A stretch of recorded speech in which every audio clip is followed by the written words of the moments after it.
Welcome to another edition of Research Fantasy Presents our MLB DFS pitcher picks for Saturday, August 19th, 2017. In case you can't tell, I barely know what day it is, let alone what month it is.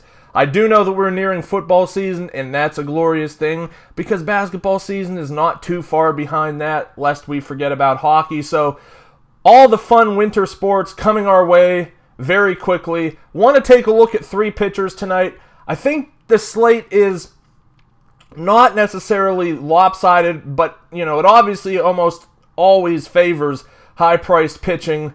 Last night, you probably got duped. Had some issues with both Kluber and Scherzer. Scherzer's issue being that he didn't pitch.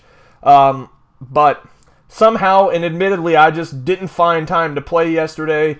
Focus my energies far more on WNBA, where there's just a ton of overlay, and part of DFS is finding and exploiting those situations. So to anybody who kind of doesn't look out for that kind of stuff, and I know you might not have some familiarity in it, it's not rocket science. I can honestly tell you I have not watched a single WNBA game, and just through building a projection model, I've been more than profitable.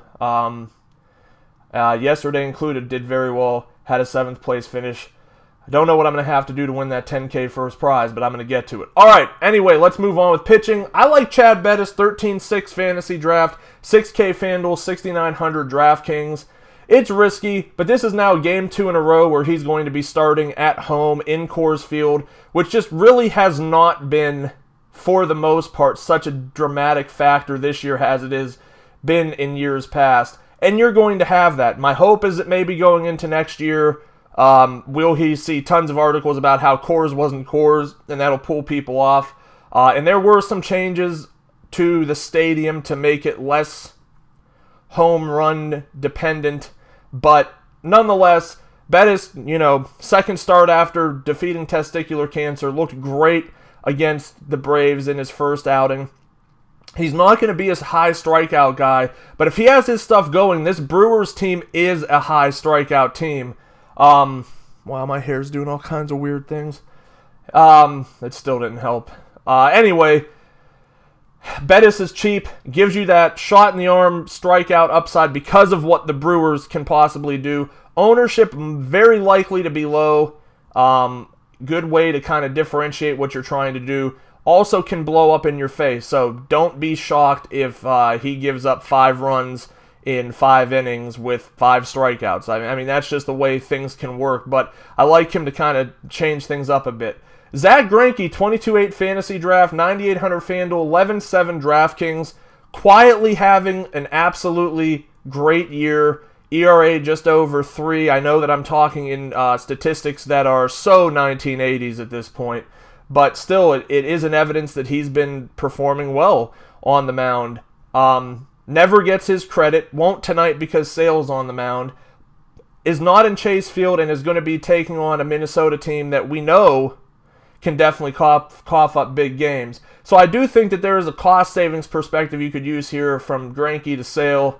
I'll probably be going that route because I will be testing my mettle with some Bettis tonight. I like that combination. I don't think it's going to be hugely popular. Then again, I've been known to be way off on baseball and what the ownership percentages will be. Lastly, I'm not trying to talk his name into the ground like he's not a good play. Chris Sale, 27-3 fantasy draft, 11-5 FanDuel, 14-1 DraftKings. Strasburg is actually in a better matchup, but I'm not trusting that he's going to be able to play a full allotment of innings in his first game back. So despite the good matchup, I'm going to pass. Sale takes on the Yankees, who he has some pretty good games against already this year, so I don't really have too much of a hesitation. For me, it just comes down to the price. That is a lot of an asking price. And while every time he pitches, he has the highest probability of scoring the most fantasy points, I can't help but think it might be worth avoiding him a little bit tonight to pay down a bit and really spread it throughout your bats. So while I do like him, I don't think I'm going to be super heavy on him. Nonetheless, Chad Bettis, Zack Greinke, Chris Sale, those are pitchers I'm looking at tonight in MLB DFS. Thanks for watching. Make sure to check us out at researchfantasy.com. Subscribe to our YouTube channel below, and follow us on Twitter at Research and Win, and join us again tomorrow.